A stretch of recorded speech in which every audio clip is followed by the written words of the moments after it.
हाय, hello, नमस्कार सर्व गोडताईचं आपल्या चॅनलवरती पुन्हा एकदा स्वागत करत आहे. तर श्री स्वामी समर्थ, ओम नमः शिवाय, जय बाळूमामा.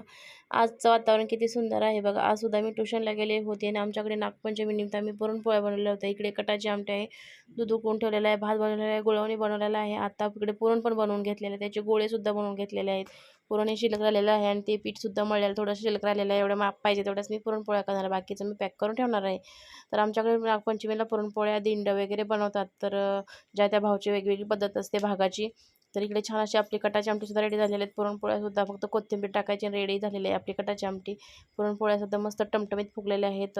बाहेर मस्त असा पाऊस येतोय, गरमागरम पुरणपोळ्याचा आस्वाद आमटी, भात, पोळी आणि दूध याचा मस्त आस्वाद घ्यायचा आहे. तर हा व्हिडिओ तुम्हाला कसा वाटला तर नक्की मला कमेंट करून सांगा. आणि थोड्याशा खरपूस भाजते मी शेवटच्या 2 पोळ्या माझ्यासाठी. अशा पद्धती आपल्या फायनल पुरणपोळ्या झालेल्या आहेत. ओम नमः शिवाय, श्री बाळूमामा. चला नवीन व्हिडिओमध्ये भेटू. Bye bye.